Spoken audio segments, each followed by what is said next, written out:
அனைவருக்கும் இனிய வணக்கம். நான் உங்கள் மதுரை ராமகிருஷ்ணன்.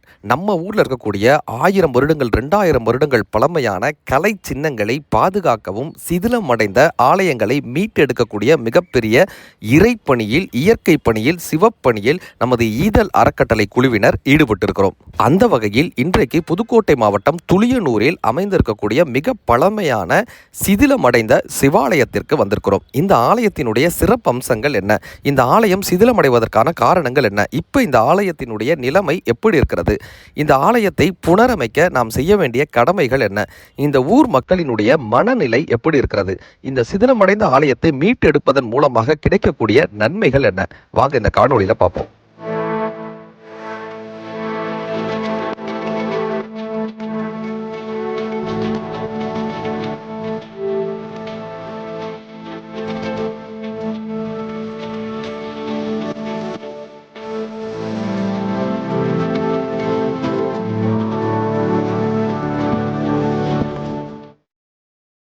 அனைவருக்கும் வணக்கம். இப்போ நாங்கள் தற்பொழுது கண்டீஸ்வரர் ஆலயம், புதுக்கோட்டை மாவட்டம் திருமயம் தாலுகா துளையானூர் பஞ்சாயத்து ஐயனார்புரத்தில் அமைந்திருக்கும் கண்டீஸ்வரர் ஆலயத்திலிருந்து பேசுகிறோம். இந்த கோயில் தற்சமயம் திருப்பணி நடைபெறுவதற்காக ஏற்பாடு நடைபெற்று கொண்டிருக்கிறது. பண உதவியின்மையால் இந்த கோயில் திருப்பணி தடைபட்டிருக்கின்றது. இதை பார்க்கும் பக்த கோடிகளும் மெய்யன்பர்களும் பண உதவிகள் சேர்ந்து இந்த கோயில் திருப்பணி நடைபெறுவதற்கும் குடமுழுக்கு நடைபெறுக்கும் உதவி செய்யுமாறு உங்கள் அனைவரையும் அன்போடு கேட்டுக்கொள்கின்றேன். நாங்கள் சின்னால விளையாடும் போது இந்த இடத்துலலாம் அந்த இப்போ எடுத்தீங்கல்ல கல்வெட்டில் எழுதப்பட்டது ஃபுல்லாக இதில் இருந்தது. ஸ்டெப் பை ஸ்டெப்பாக இருந்தது, வரிசையாகவும் இருந்தது. இதை கல்லெல்லாம் நாங்கள் பிரித்து போய் எடுத்துருக்கும் போது நம்பர் போட்டு எடுத்துருக்கோம். திரும்ப மறுபடியும் அதே மாதிரி கோர்க்கணும் அப்படின்னு சொல்லிட்டு எல்லாம் செஞ்சு வச்சுருக்கோம். அந்த மாதிரி செய்கிறதுக்காக ஒரு சில வழிமுறைகள் செஞ்சு இருந்த பணத்தை வச்சு எல்லாம் செஞ்சுருக்கோம். இதை உதவி செய்கிறதுக்காக தான் உங்களை வரவழைச்சி எல்லாம் செஞ்சிட்ருக்கோம், பண்ணிகிட்ருக்கோம். இது பாருங்கள், இப்போ எல்லாமே நம்மளுக்கு தேவையான கல்லுங்க இருக்குது, போதுமான அளவு இருக்குது. முடிஞ்ச அளவு நாங்கள் செஞ்சது அந்த மேலே ஒரு கட்டடம், இங்கிட்ட ஒரு கட்டடம், இதெல்லாம் நம்ம கட்டி முடிச்சாச்சு. இப்போ அதுக்கப்புறம் உள்ளதுங்கிறது இனிமேல் கொஞ்சம் கொஞ்சமாக பண்ணிக்கிட்டு வர்றோம். பொருளாதாரம் நம்ம வரும்போது எல்லாத்தையும் செஞ்சுக்கிட்டு வந்துக்கிட்டு இதை நம்ம பயன்படுத்திக்கிட்டு வந்துக்கிட்டு இருக்கோம். சாமி வருஷம் வருஷம் கும்பிட்றோம், மாதம் மாதம் கும்பிட்றோம், வாரம் வாரம் கும்பிட்றோம். எல்லாம் விளக்கேற்றி தினசரி லைட்டு போட்டு விளக்கேற்றி பண்ணி செஞ்சு வந்துக்கிட்டு இருக்கோம். இந்த இடத்த சுற்றி நிறையா பாம்பு புத்துகளை நம்மளால் பார்க்க முடியுது. நிறையா சர்ப்பங்களினுடைய இந்த கலட்டி போட்ட சட்டைகளை நம்மளால் பார்க்க முடியுது. ஒரு பராமரிப்பற்ற நிலையில் கிட்டத்தட்ட ஒரு 1500 வருடங்களுக்கு முன்னால் இருந்த ஒரு சிவாலயத்தினுடைய இப்பொழுதைய நிலை என்னன்னு பார்த்தோம்னா, இந்த கல்லெல்லாம் கிட்டத்தட்ட ஒரு 1500 வருடங்கள் பழமையான கல். அது எப்படிப்பா நமக்கு தெரியும் அப்படின்னா, நீங்கள் இங்கே இருக்கக்கூடிய இந்த எழுத்தை பார்த்தீங்கன்னா, இங்கே எடுக்கக்கூடிய எழுத்து தமிழி எழுத்துக்கள்னு சொல்லுவாங்க, தமிழ் பிராமி எழுத்துக்கள்னு. இந்த எழுத்துக்களில் அழகாக இந்த கோயிலுக்கு எங்கே இருந்தது, இந்த கோயிலுக்கு யார் யார் நிவேதனம் கொடுத்துருக்காங்க, சுற்றி என்ன இடங்கள் இருக்குது, இந்த கோயிலுக்கான சுற்றி என்ன இடங்கள் இருக்குது, இது யாரால் கட்டப்பட்டது அப்படின்ற ஒரு தகவல்கள் இருக்கக்கூடிய எழுத்துக்களாக இங்கே இருக்கக்கூடிய நிறைய இடங்கள் அந்த கல்வெட்டை பார்க்க முடியுது. இந்த கற்கள் எந்த கல்லுக்கு அப்புறம் எந்த கல்லுன்னு தெரியாத மாதிரி இருக்குது. இப்போ இதே மாதிரி இங்கேயும் அந்த எழுத்துக்களை நம்மளால் பார்க்க முடியுது. ஆனால் எந்த எழுத்துக்கு அப்புறம் எந்த எழுத்து வருது அப்படின்றத நம்மளால் கணிக்க முடியலை. ஏன்னா கற்கள்லாம் சிதறி கிடக்கக்கூடிய நிலையினால எதுக்கப்புறம் எது வருது நம்மளால் கணிக்க முடியல. இங்கே நீங்கள் நிறையா சர்பத்தினுடைய புத்துக்கள், கரையான் புத்துகளை நம்மளால் பார்க்க முடியுது. ஒரு காலகட்டத்தில் சாமி கிழக்கு பார்த்த மண்டபமாக, அர்த்த மண்டபம் கிழக்கு பார்த்து சுவாமியினுடைய கருவறையும், இந்த பக்கம் இப்போ நம்ம நிற்கிறோம்ல இந்த இடம் அம்பாள் சன்னதி இருக்கக்கூடிய வாய்ப்புகளும் இருக்கக்கூடிய இடமாக இருந்திருக்கும். இப்போ கிட்டத்தட்ட ஒரு 1000 வருடங்களுக்கு முன்னால் பூஜை செய்யப்பட்ட இடங்கள்ல அப்போ இருந்த சிற்பங்கள் எல்லாமே ஒரு பாலாலயமும் எப்படின்னா ஒரு ஓலக்கொட்டகையின் மூலமாக, ஒரு தகர கொட்டகையின் மூலமாக ஒரு பாலாலயம் இந்த கிராமத்து மக்களால் ஏற்படுத்தப்பட்டு அந்த சிலைகளை பாதுகாத்து வர்றாங்க. இந்த சிலைகளை பாதுகாக்க முடியாமல், இப்படியான ஒரு கலை சின்னத்தை பார்க்க முடியாமல் இங்கே இருக்கக்கூடிய இந்த கல்லை பார்த்தீங்கன்னா, இந்த கல் சுவாமியினுடைய மேல் கூரையில், அந்த சீலிங் சொல்கிறோம் இல்லையா, அதில் வரக்கூடிய வாயிலில் வைக்கக்கூடிய கல்லாக இந்த கல் இருக்கும். பிரதிஷ்டத்தில் வாயிலில் வைக்கக்கூடிய இந்த கல், இதெல்லாம் மிகப்பெரிய ஒரு கலை வேலைப்பாடோடு இருக்கக்கூடிய இந்த கல் வாயிற்கல்னு சொல்லுவாங்க. நீங்கள் அதே பார்த்தீங்கன்னா அழகாக ஒரு மண்டபம் மாதிரி கீழே அந்த சீலிங்கை தாங்கக்கூடிய கல்லாக இந்த கற்கள் அந்த காலத்தில் இருந்திருக்கு. இப்படியான கற்கள் எல்லாம் காலத்தின் சின்னமாக இன்றைக்கும் நம்மளால் பார்க்க முடியுது.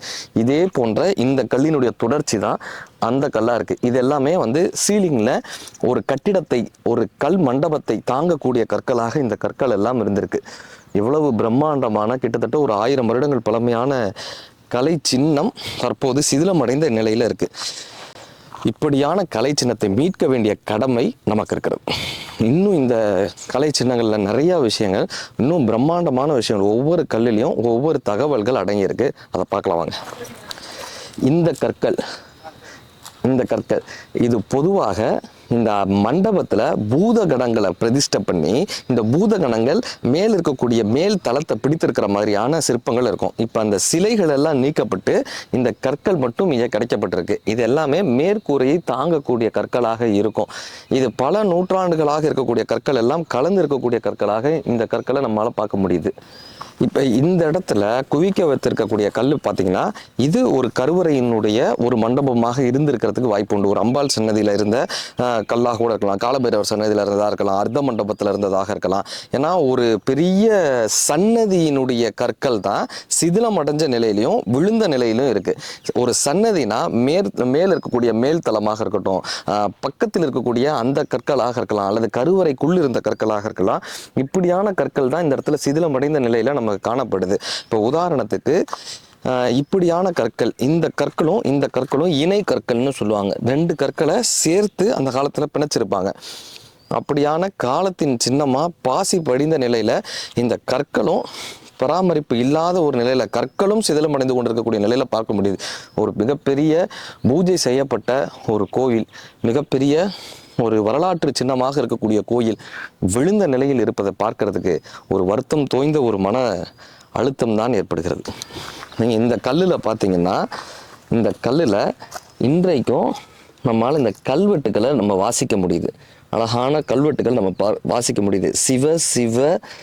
சிவ எழுதியிருக்காங்க. இந்த கல்வெட்டுக்களை நம்மளால் வாசிக்க முடியுது. இன்றைக்கும் இந்த கல்வெட்டுகளின் மூலமாக இந்த கோவிலுக்கு யார் யார் என்ன நிவேதனம் கொடுத்தாங்க, கோயில் நிலங்கள் என்ன அப்படின்றது கூட நம்ம இந்த கல்வெட்டுகளின் மூலமாக நம்ம கண்டுபிடிக்கலாம். இப்போ இங்கே இருக்கக்கூடிய கிராமத்தினர் அவங்களுடைய பெரும் முயற்சியினால் இந்த வெள்ளை கற்கள் கொண்டு இந்த சன்னிதானங்களை இப்போ கட்டிக்கிட்டு இருக்காங்க. இது போல இந்த கோயிலை எப்படியாவது எடுத்து கட்டிவிட மாட்டோமா என்கிற பெரிய ஏக்கத்தோடு எல்லோரிடமும் உதவி கேட்டு நம்மால் முடிந்தவரை இந்த சிவஸ்தலத்தை உருவாக்கி விட வேண்டும் என்கிற ஒரு மிகப்பெரிய ஒரு வேட்கையோடு இந்த கிராமத்து மக்கள் சிவன் அருளால் அவன் தாள் வணங்கின்னு சொல்கிற மாதிரி அவனால் நாங்கள் காப்பாற்றப்படுறோம். அப்படி இந்த சிவஸ்தலத்தை நாங்கள் எங்களுடைய ஊர்களுக்காக, இந்த உலகத்திற்காக, நன்மைக்காக இதை கொண்டு வந்து விட மாட்டோமா என்கிற பெரிய ஏக்கத்தோடு இந்த தலத்தை மேம்படுத்தி கட்ட வேண்டும் என்கிற பெரிய வேட்கையோடு இந்த ஊர் மக்கள் இந்த கற்களை பராமரித்து வருகிறார்கள். ஏதோ ஒரு வகையில் இந்த ஆலயத்தை மீட்டு விட வேண்டும் என்ற வேட்கையில் இருக்கிறார்கள்.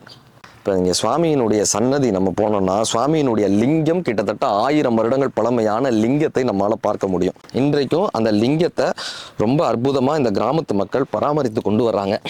இந்த லிங்கம் எப்படி பழமையான லிங்கம்னு நமக்கு தெரிய வருதுன்னா, அந்த காலத்தில் இந்த லிங்கத்தை 3 வகையான ஆர்கிடெக்சரில் பண்ணியிருக்காங்க. அந்த காலத்தில் பிரம்ம பாதம், விஷ்ணு பாதம், சிவபாதம்னு 3 வகையான லிங்கத்தில் 3 வகையான பாகங்களை கொண்டு இருந்தாங்க. இந்த லிங்கம் வந்து கோலிங்கம் என்று, கோனா அரசர், அப்படி அரச லிங்கமா, அதாவது லிங்கம் பெரியதாகவும் ஆவுடை அதற்கு சின்னதாகவும் இருக்கக்கூடிய லிங்கத்தை கோலிங்கம்னு சொல்லுவாங்க. அப்படியான லிங்கமாக இந்த லிங்கம் வடிவமைக்கப்பட்டிருக்கு. 3 பாகங்கள் கொண்ட லிங்கமாக அற்புதமாக இந்த ஊரை காப்பவராக இந்த லிங்கம் வடிவமைக்கப்பட்டிருக்கிறார். இந்த லிங்கத்தையும் மருந்தமைத்து புனரமைத்து இந்த ஆலயத்தை கட்டிடம் செய்து மிகப்பெரிய ஒரு கும்பாபிஷேகம் இந்த ஆலயத்திற்கு நடப்பதற்கு எல்லாம் வல்ல இறைவன் அருள்பாவிக்க வேண்டும். ஊர் மக்களால் தினமும் இங்கு தீபம் ஏற்றுவிட்டப்படுகிறது. பிரதோஷ பூஜைகள் இங்கு நல்லபடியாக நடக்கப்படுகிறது. தொடர்ந்து இந்த பூஜைகள் மூலமாக இந்த ஆலயத்தை மீட்டு விட மாட்டோமா என்கிற ஒரு பெரிய இயக்கமும் இந்த கிராமத்து மக்களுக்கு இருக்கிறது. இப்படியான ஒரு பணங்கீற்றின் மூலமாக, தங்களால் முடிந்த ஒரு பணங்கீற்றின் மூலமாகவும், இந்த ஆலயத்திற்கு ஒரு மின்சார விளக்கின் மூலமாகவும் சுவாமியை இருளில் வைத்திருக்கக்கூடாது, சுவாமியை ஆகாயம் பார்த்து அல்லது சுவாமியை வெயிலிலும் மழையிலும் நனைய விட்டு விடக்கூடாது என்பதற்காக ஒரு பணங்கீற்றின் மூலமாக இந்த கிராமத்து மக்கள் இறைவனுக்கு தற்போது நிழல் அளித்துக் கொண்டிருக்கிறார்கள். இந்த கிராமத்து மக்களினுடைய கைகளை நாம் கோர்க்கும் போது இந்த ஆலயத்தை கண்டிப்பான முறையில் நம்மால் மீட்டுவிட முடியும்.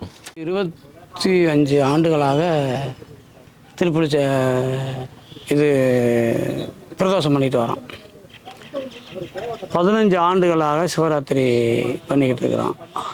ஒரு 8 ஆண்டுகளாக அன்னதானம் போட்டுக்கிட்டு இருக்கிறோம்.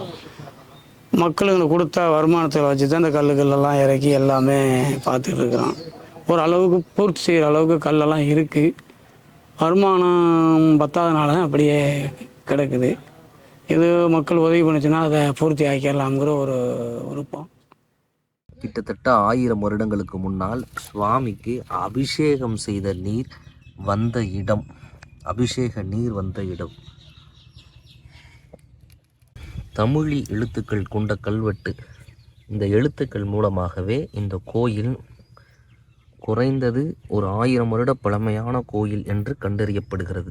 இந்த சிதிலமடைந்த ஆலயத்தை மீட்டெடுத்து விட மாட்டோமா? இப்படியான கலை சின்னங்களை காப்பாற்றி விட மாட்டோமா?